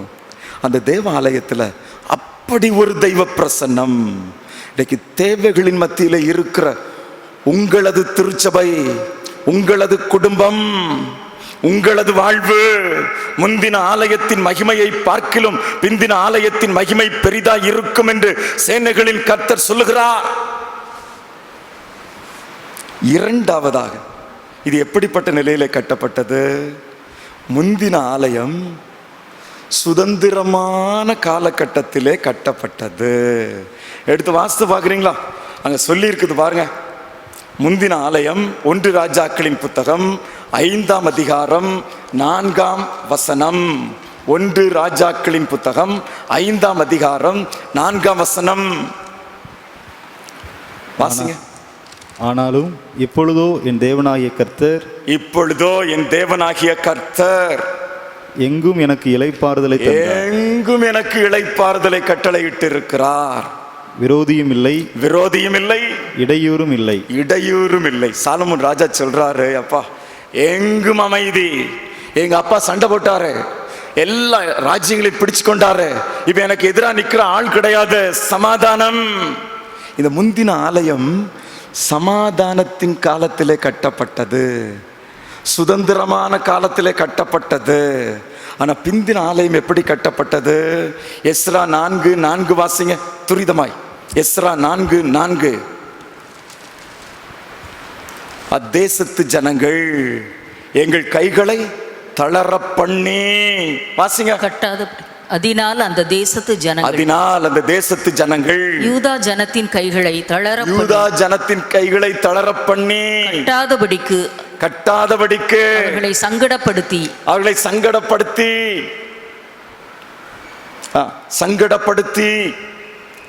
கட்ட விட மாட்டேன்ட்டாங்க. மொட்டை பெட்டிஷன் ராஜாவுக்கு. இவங்க தேவாலயம் கட்டுறாங்க, ராஜாக்கு மொட்டை பெட்டிஷன் போகுது, இவங்க கோட்டையை கட்டுறாங்கன்னு சொல்லி. எனவே அது நிறுத்தப்பட்டது. இன்றைக்கு ஆலயங்கள் எல்லாம் நெருக்கங்களின் மத்தியிலே கட்டப்படுகிறது, திருச்சபைகள் நெருக்கப்படுகிறது. ஆனா எந்த தேசத்திலெல்லாம் திருச்சபைகள் நெருக்கப்பட்டதோ அந்த தேசத்துல தேவனுடைய நாமம் மகிமை அடைகிறது. எந்த தேசத்திலெல்லாம் திருச்சபையின் வளர்ச்சிகள் நெருக்கப்பட்டதோ அங்க திருச்சபையின் வளர்ச்சிகள் ஆச்சரியமாய் இருக்கிறது. இதைத்தான் அழகா இந்திய மனிதர்களில் மிக முக்கியமான நபர் டாக்டர் ராதாகிருஷ்ணன் இப்படி சொன்னார்: கிறிஸ்தவர்கள் மூட்டை பூச்சி போன்றவர்கள். அவங்கள நசுக்காத, அவங்கள நசுக்க நசுக்க அவர்கள் பெருகிக் கொண்டே இருப்பார்கள். லீவ் them alone அப்படின்னு சொல்லியிருக்கார். கிறிஸ்தவங்களை சும்மா விட்டுறப்பா, நசுக்காத, மூட்டை பூச்சி போன்றவர்கள் நசுக்க நசுக்க அவர்கள் பெருகிக் கொண்டே இருப்பார்கள். இன்னும் அடுத்தது ஒரு பகுதி சொன்னாரு: leave them alone, they will divide into sects, sects, sects, after sex, until they become useless insects. அவர் சொன்னாரு, அவங்கள விட்டுறப்பா, அவங்கள நசுக்க நசுக்க பெருகுவாங்க. சும்மா விட்டுட்டனா அவங்க சின்ன சின்ன குழுக்களாக உடைந்து புழுக்களாக மாறி போவார்கள், பயனற்றவர்களாக போய்விடுவார்கள். Leave them alone. இன்றைக்கு எவ்வளவு அழகா அவர் தெரிஞ்சு வச்சிருக்கிறாரு. நெருக்கங்கள் கிறிஸ்தவத்தின் வளர்ச்சி என்பதை மறந்துடாதீங்க. குடும்பத்தின் நெருக்கங்கள் உங்கள் குடும்பத்தின் வளர்ச்சி, மறந்து போகாதிருங்கள். நெருக்கப்பட நெருக்கப்பட வளர்வீர்கள், ஒரு நாளும் தோற்று போக மாட்டீர்கள். அதுதான் தேவன் சொன்னாரு. நீங்க நெருக்கப்படுகிறீர்களா? முந்தின ஆலயத்தின் மகிமையை பார்க்கிலும் இந்த பிந்தின ஆலயத்தின் மகிமை பெரிதாயிருக்கும். மூன்றாவது சொன்னாரு. என்ன சொன்னார் தெரியுமா? இந்த தேவாலயம் பரிசுத்தத்தின் மேல் கட்டப்பட்டது. சாலமோன் அரசர் கட்டும்போது பாவ உணர்வின் மேல் கட்டல, பரிசுத்தம் தான் மையம் என்று சொல்லி கட்டல. தேவையான அளவு பணம் இருக்கிறது, தடுக்கிறதுக்கு ஆளு கிடையாது, தாராளமாய் கட்டினார். இப்ப பணம் கிடையாது இவங்க கையில, நெருக்கம்.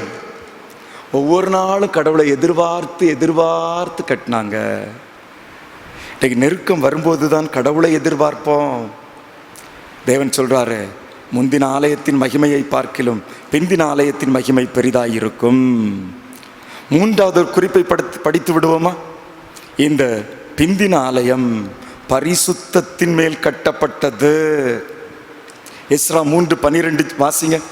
எஸ்ரா 3:12. முந்தின ஆலயத்தை கண்டிருந்த. இப்போ இந்த பிந்தின ஆலயத்துக்கு அஸ்திவாரம் போடுறாங்க. செருபாபேல் அஸ்திவாரம் போடுறாரு 3ஆம் அதிகாரத்துல. அப்ப என்ன நடக்குது பாருங்க. முந்தின ஆலயத்தை கண்டிருந்த, முந்தின ஆலயத்தை கண்டிருந்த முதிர் வயதான ஆசாரியரிலும், முதிர் வயதான ஆசாரியரிலும், லேவியரிலும், லேவியரிலும், பிதாக்கள் வம்சங்களின் தலைவரிலும் அநேகர் இந்த ஆலயத்துக்கு தங்கள் கண்களுக்கு முன்பாக அஸ்திபாரம் போடப்படுகிறதை கண்டபோது மகா சத்தமிட்டு அழுதார்கள். வேறே அநேகம் பேரோ கம்பீர சந்தோஷமாய் ஆர்ப்பரித்தார்கள். வேறே அநேகம் பேரோ கம்பீர சந்தோஷமாய் ஆர்ப்பரித்தார்கள். என்னையா இது? அங்க சொல்லி இருக்குது, முந்தின ஆலயத்தை பார்த்தாங்களே, பிரம்மாண்டமான தேவாலயத்தை, அந்த மூப்பர்கள், அந்த பெரியவங்க இன்னைக்கு அஸ்திவாரம் போடும்போது அங்க நிக்கிறாங்க. அவங்கெல்லாம் ஏங்கி ஏங்கி அழுறாங்க. ஐயா, பிரம்மாண்டமான தேவாலயம் எங்க பாவத்தினால உடைஞ்சு போச்சுது, நொறுக்கப்பட்டது, தரைமட்டமாக்கப்பட்டது. எங்க பாவம் ஐயா, நாங்க நீங்க சொன்னதை கேட்கல, கீழ்ப்படியல. நீங்க ஏசாயா மூலமா எச்சரிச்சீங்க, எரேமியா மூலமா எச்சரிச்சீங்க, நாங்க கேட்கலப்பா. தரைமட்டம் ஆயிட்டு. அந்த பிரம்மாண்டமான ஆலயம் இருந்த இடத்துல மிகவும் எளிதான ஒரு சிம்பிளான ஆலயத்தை நாங்கள் கட்டுகிறோமே. அவங்க அழுதாங்க. ஆனா அந்த பழைய ஆலயத்தை பார்த்திராத இளைஞர்கள், அவங்களுக்கு ரொம்ப சந்தோஷம், ஆர்ப்பரிப்பு. அதனால்தான் அங்க போட்டிருக்கு, அங்க ஜனங்கள் மகா கம்பீரமாய் ஆர்ப்பரிக்கிறதினால் அவர்கள் சத்தம் வெகு தூரம் கேட்கப்பட்டது. ஆனாலும் சந்தோஷ ஆரவாரத்தின் சத்தம் இன்னதென்றும் ஜனங்களுடைய அழுகையின் சத்தம் இன்னதென்றும் பகுத்தறியக்கூடாது இருந்தது. அந்த பழைய மூப்பர்கள் முதியவர்கள் அழுதாங்க. பாவத்தை அறிக்கை செஞ்சு அழுதுருக்கணும். எங்க பாவம், எங்களுடைய அக்கிரமம். பாவ அறிக்கையின் மேல கட்டப்பட்டது, மகா பாவ துக்கத்தின் மீது கட்டப்பட்டது. அது மாத்திரமல்ல, 4ஆம் அதிகாரத்துல வாஸ்து பார்த்தீங்கன்னா 13ஆம் வசனத்துல சொல்லி இருக்குது, புறஜாதிகள்லாம் சொல்றாங்க நாங்களும் உங்க கூட சேர்ந்து ஆலயத்தை கட்டுவோம். இவங்க சொல்லிவிட்டாங்க, இல்லை இல்லை இல்லை இல்லை, நாங்களே. அந்த வசனத்தை வாசிப்போமா? 4:13. இப்போதும் இந்த பட்டணம் கட்டப்பட்டு அலங்கங்கள் எடுப்பிக்கப்பட்டு தீர்ந்தால். 4:13, எஸ்ரா 4:13. 4ஆம் அதிகாரம் 3ஆம் வசனம். 3ஆம் வசனம். அதற்கு செருபாபேலும் யெசுவாவும் இஸ்ரவேலில் மற்றுமுள்ள தலைவரான பிதாக்களும் அவர்களை நோக்கி எங்கள் தேவனுக்கு ஆலயத்தை கட்டுகிறதற்கு உங்களுக்கும் சம்பந்தமில்லை. பெர்சியாவின் ராஜாவாகிய கோரேஸ் ராஜா எங்களுக்கு கட்டளையிட்டபடி நாங்களே இஸ்ரவேலின் தேவனாகிய கர்த்தருக்கு கட்டுவோம் என்றார். அதை கட்டுவோம். நாங்கள் பரிசுத்த ஜனம், நாங்களே பிரித்தெடுக்கப்பட்டவர்கள், எங்களுக்கே கட்டளை கொடுக்கப்பட்டிருக்கிறது, நாங்களே கட்டுவோம். நாங்க பிரித்தெடுக்கப்பட்ட தேவ ஜனம். இந்த உணர்வுல கட்டினாங்க ஐயா. இன்றைக்கு நமது திருச்சபைகள் எப்படி கட்டப்படுகிறது? இந்த பரிசுத்தத்தின் மீது கட்டப்பட்டிருக்கிறதா? எழுப்புதல் எழுப்புதல் என்று ஜெபிக்கிறோம். எழுப்புதல் என்றால் என்ன? ஒவ்வொரு தனி மனிதனும் பாவ உணர்வடைவது.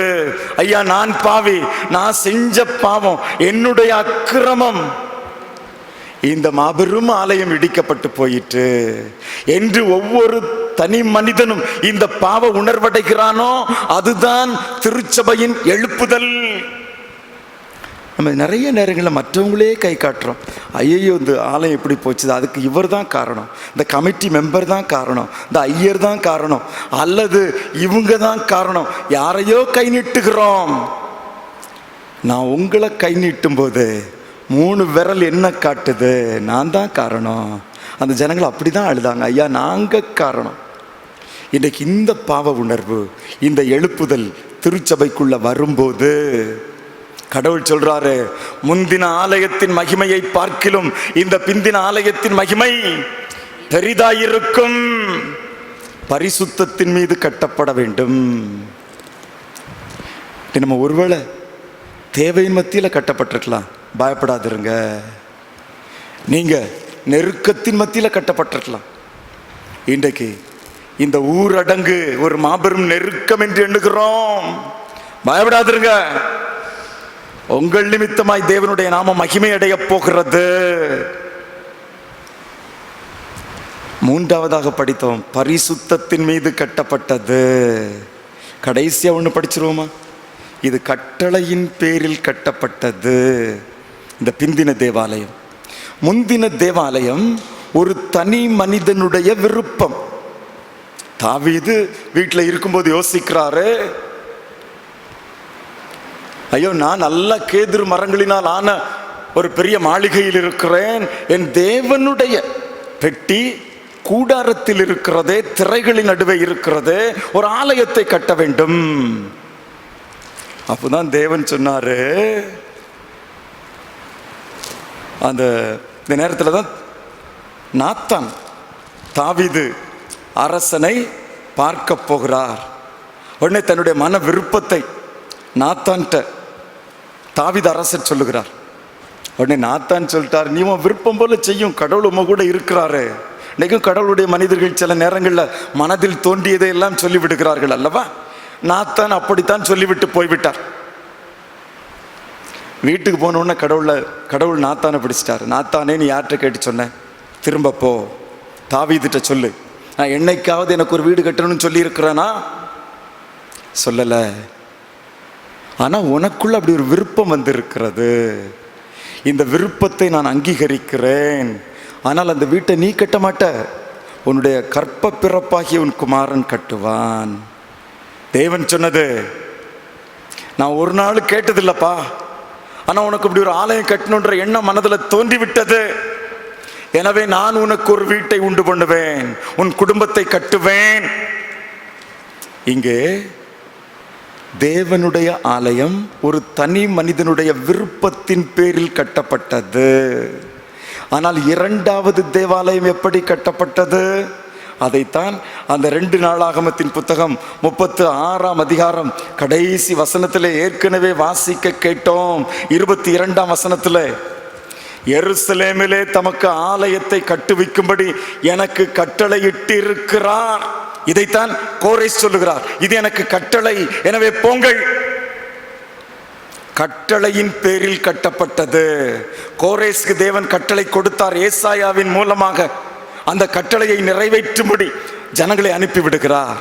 இன்றைக்கு நம்முடைய குடும்பமானாலும் சரி, திருச்சபையானாலும் சரி, தேவனுடைய கட்டளையின்படி கட்டப்பட வேண்டும். தனி மனிதனுடைய விருப்பங்கள் அல்ல. ஐயர்வாள் நான் விரும்புகிறேன், நான் நினைக்கிறபடி கிடையாது. கமிட்டியில் நாங்கெல்லாம் மெஜாரிட்டி, நாங்க நினைக்கிறபடி கிடையாது. என் தேவன் என்ன சொல்லுகிறாரோ அதன்படி திருச்சபை கட்டப்பட வேண்டும். என் தேவன் என்ன சொல்லுகிறாரோ அதன்படி என் குடும்பம் கட்டப்பட வேண்டும். என் தேவன் என்ன சொல்லுகிறாரோ அதன்படி என் வாழ்வு கட்டப்பட வேண்டும். இன்னைக்கு நம்ம வாழ்வு எப்படி கட்டப்பட்டிருக்குது? உங்க விருப்பப்படி கட்டணும்னு நினைக்கிறீங்களோ? நான் நினைக்கிறபடி.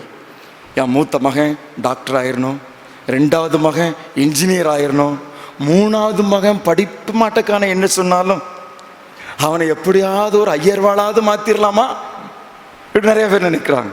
இல்லை, உங்க விருப்பப்படி உங்க பிள்ளைகளை உருவாக்கணும்னு நினைக்காதிருங்க. அவருடைய விருப்பத்திற்கு ஒப்பு கொடுங்க, கட்டளைக்கு ஒப்பு கொடுங்க. உங்க குடும்பம் கட்டப்படும். ஒன்னே ஒன்று நான் சொல்லி முடிச்சிட்டுமா? எல்லாரும் யாத்திரை ஆகமத்தின் புத்தகத்தை எடுத்துக்கோங்க. அங்கு யாத்திரை ஆகமத்தின் புத்தகம் 40ஆம் அதிகாரம், அங்கே நம்ம தெளிவாக ஒன்றை கற்றுக்கொள்ளலாம்.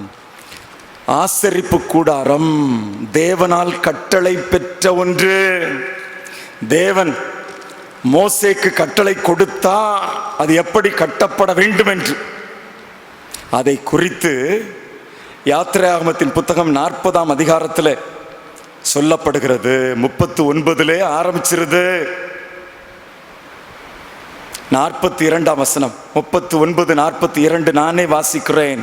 கர்த்தர் மோசேக்கு கற்பித்தபடியெல்லாம் இஸ்ரவேல் புத்திரர் சகல வேலைகளையும் செய்தார்கள்.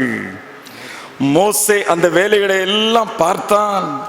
கர்த்தர் கற்பித்தபடியே அதை செய்திருந்தார்கள். எப்படி செய்யணும்னு சொன்னாரோ அப்படியே. இன்றைக்கு நம்முடைய வாழ்வும் அப்படித்தான். தேவனுடைய கட்டளையின்படி, விருப்பத்தின்படி கட்டப்பட்டு இருக்க வேண்டும். 40ஆம் அதிகாரத்தில் திரும்ப திரும்ப சொல்றாரு. 16ஆம் வசனத்தில் கர்த்தர் தனக்கு கற்பித்தபடியெல்லாம் மோசே செய்தான். 20ஆம் வசனம் பின்பு கர்த்தர் மோசேக்கு கற்பித்தபடியே. 19ஆம் வசனத்தின் பின்பகுதி கர்த்தர் தனக்கு கற்பித்தபடியே. 22ஆம் வசனம் கர்த்தர் மோசேக்கு கற்பித்தபடியே. 23ஆம் வசனம் கர்த்தருடைய 24ஆம் வசனம் கர்த்தர் மோசேக்கு கற்பித்தபடியே. 26 கர்த்தர் மோசேக்கு கற்பித்தபடியே. 28 கர்த்தர் மோசேக்கு கற்பித்தபடியே. 32 கர்த்தர் மோசேக்கு கற்பித்தபடியே. 33ஆம் வசனம் சொல்லுது, இவ்விதமாய் மோசே வேலையை முடித்தான். ஆசரிப்பு கூடாரத்தை கடவுள் சொன்னபடியே செஞ்சு முடிச்சிட்டான். ஐயா, இன்றைக்கு கடவுள் சொன்னபடி திருச்சபை கட்டப்பட வேண்டும். கடவுள் சொல்லுகிறபடி என் குடும்பம் கட்டப்படணும். அப்படின்னா கடவுள் சொல்லுவாரு, முந்தின ஆலயத்தின் மகிமையை பார்க்கிலும் ஆலயம் என்பது திருச்சபை, ஆலயம் என்பது குடும்பம், ஆலயம் என்பது தனி மனிதனுடைய வாழ்வு. முந்தின ஆலயத்தின் மகிமையை பார்க்கிலும் பிந்தின ஆலயத்தின் மகிமை பெரிதாயிருக்கும். இந்த 40ஆம் அதிகாரத்தின் கடைசியில் சொல்லியிருக்குது. எல்லாத்தையும் கடவுள் சொன்னபடி மோசே செஞ்சாரு. அப்பொழுது என்ன நடந்தது? அப்பொழுது ஒரு மேகம் ஆசரிப்பு கூடாரத்தை மூடினது. கர்த்தருடைய மகிமை வாசஸ்தலத்தை நிரப்பிட்டு கடவுள் சொன்னபடியே செஞ்சாங்க. கடவுளுடைய நீங்காத பிரசன்னம் அந்த ஆசரிப்பு கூடாரத்தில் இருந்துச்சு. இன்னைக்கு கடவுள் சொல்லுகிறபடியே செய்யுங்க. கடவுளுடைய நீங்காத பிரசன்னம் உங்க திருச்சபையில் இருக்கும். நீங்காத பிரசன்னம் உங்க குடும்பத்தில் இருக்கும், உங்க தனிப்பட்ட வாழ்விலே இருக்கும். இரண்டாவது சொல்லி இருக்கிறது 36ஆம் வசனத்துல, வாசஸ்தலத்திலிருந்து மேகம் மேலே எழும்பும் போது இஸ்ரவேல் புத்திரர் பிரயாணம் பண்ண புறப்படுவார்கள். மேகம் எழும்பாதிருந்தால் அது எழும்பும் நாள் வரைக்கும் பிரயாணம் பண்ணாதிருப்பார்கள். நிகழ்ந்தது என்ன தெரியுமா? வழி நடத்தும் பிரசன்னம். கடவுள் உங்களை அழகா வழி நடத்தினாரு. மேக ஸ்தம்பம், அக்னி ஸ்தம்பத்தின் வழியாக வழி நடத்தினார். உங்க வாழ்க்கை தேவன் சொல்லுகிறபடி கட்டப்படும் என்றால் தேவாதி தேவனுடைய வழி நடத்தும் பிரசன்னம் உங்க கூட இருக்கும். என்ன செய்யணும், என்ன செய்யக்கூடாது கற்றுக் கொடுப்பாரு. மூன்றாவது நிகழ்ந்தது என்ன? 38ஆம் வசனத்துல சொல்லி இருக்குது, இஸ்ரவேல் வம்சத்தார் பண்ணும் எல்லா பிரயாணங்களிலும் அவர்கள் எல்லாருடைய கண்களுக்கும் பிரத்யட்சமாக பகலில் கர்த்தருடைய மேகமும் இரவில் அக்கினியும் வாசஸ்தலத்தின் மேல் தங்கி இருந்தது. பிரத்யட்சமான தெய்வ பிரசன்னம். பிரத்யட்சமான தெய்வ பிரசன்னம். பிரத்யட்சமான டைரக்டா காணும் வகையிலான பிரசன்னம். கடவுள் சொல்லுகிறபடி அவர் விருப்பத்தின்படி யாரெல்லாம் உங்க குடும்பத்தை கட்டுறீங்களோ, உங்க திருச்சபையை கட்டுகிறீங்களோ, அங்கெல்லாம் பிரத்யட்சமான கண்கூடாக காணக்கூடிய தெய்வத்தினுடைய வழி நடத்துதல் இருக்கும். கடவுள் சொல்றதை கேட்கறது கிடையாது. ஐயோ அவருடைய திட்டமே தெரியலையே, அவர் என்ன சொல்றாருன்னே தெரியலையே சொல்லிட்டு இருக்கிறோம். இன்னைக்கு வெளிப்படுத்தப்பட்ட தேவனுடைய திட்டங்களை நிறைவேற்றுங்கள் என்றால் தேவாதி தேவனுடைய வழி நடத்தும் பிரசன்னம், நீங்காத பிரசன்னம், பிரத்யட்சமான பிரசன்னம் உங்களோடு இருக்கும். 18வது ஆண்டு பிரதிஷ்டை பண்டிகை கொண்டாடி கொண்டிருக்கிற என்னுடைய திருச்சபையை உங்களை வாழ்த்துகிறேன். தேவாதி தேவனுடைய நாமம் இந்த திருச்சபையின் வாயிலாக மகிமைப்படட்டும். தேவன் சொன்னார், முந்தின ஆலயத்தின் மகிமையை பார்க்கிலும் பிந்தின ஆலயத்தின் மகிமை பெரிதாய் இருக்கும். முந்தின ஆலயம் செல்வச் செழிப்பிலே கட்டப்பட்டது, பிந்தின ஆலயம் தேவையின் மத்தியிலே கட்டப்பட்டது. முந்தின ஆலயம் ராஜாவுடைய ஒரு விடுதலையின் நாட்களிலே சமாதானத்தின் காலத்திலே கட்டப்பட்டது. பிந்தின ஆலயம் நெருக்கத்தின் மத்தியிலே கட்டப்பட்டது. முந்தின ஆலயம் பாவ உணர்வை குறித்த எண்ணெல்லாம் கிடையாது. அவங்களுக்கு கையில பணம், வேலைக்கு ஆளு நடந்துச்சு. ஆனா பிந்தின ஆலயம் பாவ உணர்வின் மீது கட்டப்பட்டது. ஐயா நாங்க பாவிகள், ஐயோ நாங்க செஞ்ச பாவம், அந்த உணர்வின் மீது கட்டப்பட்டது. கடைசியா பிந்தின ஆலயம் தேவாதி தேவனுடைய கட்டளையின் பேரில், விருப்பத்தின் பேரில் கட்டப்பட்டது. தனி மனிதனுடைய விருப்பம் அல்ல, உன்னதமான தேவனுடைய விருப்பம், கட்டளை. உங்க விருப்பத்தின்படி உங்க குடும்பத்தை கட்ட எண்ணாதிருங்கள். நீங்க நினைக்கிறபடி நடக்கணும்னு நினைக்காதிருங்க. தேவ திட்டத்திற்கு ஒப்பு கொடுங்க. நீங்காத பிரசன்னம், பிரத்யட்சமான பிரசன்னம், வழிநடத்தும் பிரசன்னம் நம்மோடு இருக்கும். முந்தின ஆலயத்தின் மகிமையை பார்க்கிலும் பிந்தின ஆலயத்தின் மகிமை பெரிதாய் இருக்கும் என்று சேனைகளின் கர்த்தர் சொல்லுகிறார். ஆமென். தலைகளை தாழ்த்தி ஜெபிப்போமா? கிருபை நிறைந்த ஆண்டவரே, இந்த பிந்தின ஆலயத்தின் மகிமை பெரிதாய் இருக்கட்டும். நாங்கள் பாவ உணர்வின் மீது கட்டப்பட வேண்டும், பரிசுத்தத்தின் மீது கட்டப்பட வேண்டும். எங்களது வாழ்வு உங்களது திட்டத்தின் மீது, கட்டளையின் பேரில் கட்டப்பட வேண்டும். உதவி செய்யுங்க. எங்கள் திருச்சபையும் கட்டப்படட்டும், உங்க கட்டளையின் பேரில் கட்டப்படட்டும். உதவி செய்யுங்க. நெருக்கத்தின் மத்தியில் இருக்கிறோம், தேவைகளின் மத்தியில் இருக்கிறோம். எங்கள் மூலமாய் உங்களது நாமம் மகிமைப்படட்டும். இயேசு கிறிஸ்துவின் நாமத்தில் கேட்கிறோம் எங்கள் ஜீவனுள்ள நல்ல பிதாவே. ஆமென். Thank you very much. God bless you. மீண்டுமாக நாம் அனைவரும் எழுந்து நின்று தேவனுடைய நாமத்தை மகிமைப்படுத்தி கீதங்கள் 393 பாடலை பாடுவோம். ஆனந்தமே ஜெயா ஜெயா. உற்சாகமாய் இந்த பாடலை நாம் அனைவரும் இணைந்து பாடுவோம். 393.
ஜெபம் பண்ண கடவோம்.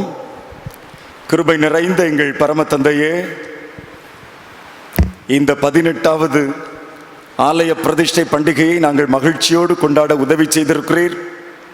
18 ஆண்டுகளாக எங்கள் தேவன் வழிநடத்தி வந்த பாதைகளுக்காக நன்றி சொல்கிறோம். இந்த ஆலயத்தினை இந்த இடத்திலே உருவாக்குவதற்கு தேவன் கருவிகளாக பயன்படுத்திய உம்முடைய மக்களுக்காக நன்றி சொல்கிறோம். இப்போதும் ஆண்டவரே, இந்த இடத்திலே உங்களை தொழுது கொண்டிருக்கிற இந்த திருச்சபை உங்களது பரிசுத்த அக்கினியினால் நிறைந்திருக்கட்டும், வல்லமையாய் எழும்பட்டும், உங்களால் ஆசீர்வதிக்கப்பட்டிருக்கட்டும், கிருபை பிள்ளைகளுக்கு போதுமானதாக இருக்கட்டும். தாப்பனே, இந்த நாளிலும் இந்த அகஸ்தியர்பட்டி சபைக்காக நாங்கள் நன்றி சொல்லுகிறோம். இதில் இருக்கிற 152 குடும்பங்களுக்காக நன்றி சொல்லுகிறோம். பிள்ளைகளை ஆசீர்வதிக்க வேண்டும் என்று ஜெபிக்கிறோம். இது தனியான ஒரு சேகரமாக மாறும்படி தேவன் உதவி செய்திருக்கிறீங்க. இந்த சேகரத்தில் இருக்கிற உல்லாச நகர் சபைக்காக, காமராஜ் நகர் சபைக்காக நன்றி சொல்லுகிறோம். இந்த திருச்சபைகள் எல்லாம் உங்களால் ஆசீர்வதிக்கப்பட்டிருக்கட்டும். தாப்பனே, இந்த ஆலயத்தில் ஞானஸ்நானத்தை பெற்றுக்கொண்டிருக்கிற மக்கள் ஒவ்வொருவரையும் ஆசீர்வதிங்க. இந்த திருச்சபையிலே திடப்படுத்தல் பெற்றிருக்கிற மக்கள் மீது உங்களை திருக்கிரம் அமர்ந்திருக்கட்டும், ஆசீர்வதிங்க. இந்த இடத்திலே தங்களது திருமண வாழ்வை ஆரம்பித்திருக்கிற குடும்பங்களுக்காக நன்றி சொல்லுகிறோம். ஒவ்வொரு குடும்பங்களையும் நீங்கள் ஆசீர்வதிங்க. எங்கெங்கே இருந்தாலும் இந்த குடும்பங்கள், இந்த மக்கள் உங்களால் ஆசீர்வதிக்கப்பட்டிருக்கட்டும். இந்த ஆலயத்திலே பணிவிடை செய்த உபதேசிமாருக்காக நன்றி சொல்லுகிறோம். சபை பணியாளருக்காக நன்றி சொல்லுகிறோம். குருக்களுக்காக நாங்கள் நன்றி சொல்லுகிறோம். அவர்களையும் அவர்களது சந்ததிகளையும் தேவன் ஆசீர்வதிக்க வேண்டும் என்று ஜெபிக்கிறோம். தகப்பனே, இந்த திருச்சபையின் சார்பாக உலகத்தின் பல இடங்களிலே வாழுகிற மக்களுக்காக ஜெபிக்கிறோம். குடும்பங்கள் எங்கெங்கே இருந்தாலும் இருக்கிற இடங்களிலே உங்களால் ஆசீர்வதிக்கப்பட்டிருக்கட்டும், உதவி செய்யுங்க. இப்போதும் ஆண்டவரே, இந்த ஓய்வு நாளிலே எங்களை தாழ்த்தி தருகிறோம். எல்லா திருச்சபையின் மக்களையும் நீங்கள் ஆசீர்வதிங்க. விசேஷமாக இந்த நாளிலும் இந்த வாரத்திலும் தங்களது பிறந்த நாளை நினைவு கூறுகிற மக்கள், தங்களது திருமண நாளை நினைவு கூறுகிற குடும்பங்கள் ஒவ்வொன்றையும் ஆசீர்வதிக்க வேண்டும் என்று ஜெபிக்கிறோம். வேதத்திலே எங்கள் தேவாதி தேவன் சொல்லி இருக்கிற வாக்குறுதிகள் பிள்ளைகளது வாழ்விலே நிறைவாய் தங்கட்டும். இந்த நாட்களில் விசேஷமாய் கொரோனாவினால் பாதிக்கப்பட்டிருக்கிற மக்களுக்காக ஜெபிக்கிறோம். சுகம் கொடுங்க ஆண்டவரே. தங்களுக்கு பிரியமானவர்களை இழக்க கொடுத்திருக்கிற குடும்பங்களிலே ஆறுதலும் சமாதானமும் உண்டாயிருக்கட்டும். ஆண்டவரே, இந்த உயிர் கொல்லி வியாதியை எங்களை தேசத்தை விட்டே அகற்ற வேண்டும் என்று ஜெபிக்கிறோம். உலகத்தை விட்டே அகற்றி போடுங்க ஆண்டவரே. இந்திய தேசத்தில் அனைத்து மாநிலங்களிலும் பாதுகாப்பு உண்டாயிருக்கட்டும். இந்த அகசியர்பட்டி பகுதியில் ஆண்டவரே, இந்த பகுதி எங்கிலும் உங்களது கிருபையின் கரம் தங்கி இருக்கட்டும். ஒவ்வொரு குடும்பங்களிலும் ஆண்டவரே தேவைகள் சந்திக்கப்பட்டிருக்கட்டும். வறுமையிலே வாடுகிற மக்கள், சாப்பாட்டுக்கு வழி இல்லாமல் இருக்கிற மக்களுக்கு ஏற்ற வகையில் இந்த திருச்சபை உதவிகளை செய்யத்தக்கதாக எங்களை பலப்படுத்த வேண்டும் என்று ஜெபிக்கிறோம். நீங்க உதவி செய்யுங்க ஆண்டவரே, எங்களை எடுத்து பயன்படுத்துங்க. அப்படியே தகப்பனே, சுகவீனமான பலகீனமான மக்களை நீங்க தொட்டு சுகப்படுத்துங்க. குழந்தை செல்வங்களுக்காக ஏங்கி நிற்கிற மக்களுக்கு இரக்கம் செய்யுங்க ஆண்டவரே. திருமண காரியங்களை ஒழுங்கு செய்து ஆண்டவரே தடை உத்தரவினால் அதை சரியான முறையிலே நிறைவேற்ற முடியாதபடி தவித்து கொண்டிருக்கிற குடும்பங்களுக்காக ஜெபிக்கிறோம். இந்த குடும்பங்களிலே தேவன் இறங்கி அருமையான மக்களை செம்மையான பாதையிலே வழிநடத்தவும், ஏற்ற வேளையிலே பிள்ளைகளது காரியங்கள் நல்ல முறையிலே ஆண்டவரே உங்களது ஆலயத்திலே நிறைவேற்றப்படவும் உதவி செய்ய வேண்டும் என்று ஜெபிக்கிறோம்.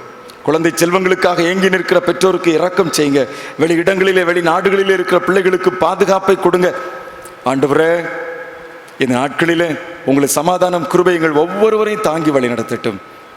இயேசு கிறிஸ்துவின் நாமத்தில் கேட்கிறோம் எங்கள் ஜீவனுள்ள நல்ல பிதாவே, ஆமென். தேவனுடைய இரக்கமுள்ள கிருபைக்கும் பராமரிப்புக்கும் உங்களை ஒப்புவிக்கிறோம். கர்த்தர் உங்களை ஆசீர்வதித்து காக்க கடவர். கர்த்தர் தம்முடைய முகத்தை உங்கள் மேல் பிரகாசிக்க பண்ணி உங்கள் மேல் கிருபையாயிருக்க கடவர். கர்த்தர் தம்முடைய திருமுக பிரசன்னத்தை உங்கள் மீது வீச செய்து இப்பொழுதும் எப்பொழுதும் உங்களுக்கு சமாதானம், சந்தோஷம், நீடித்த வாழ்வை கட்டளையிட கடவர்.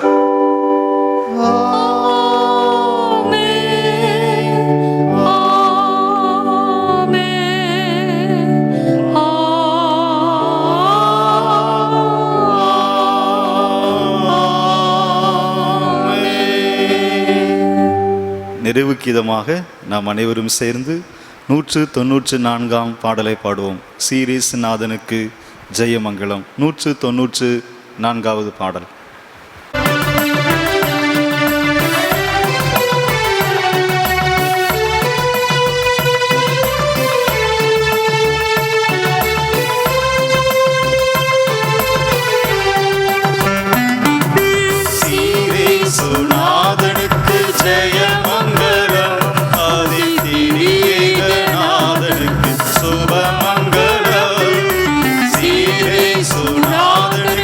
ஜெயமங்கலம்.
கர்த்தர் உங்களோடு கூட இருப்பாராக.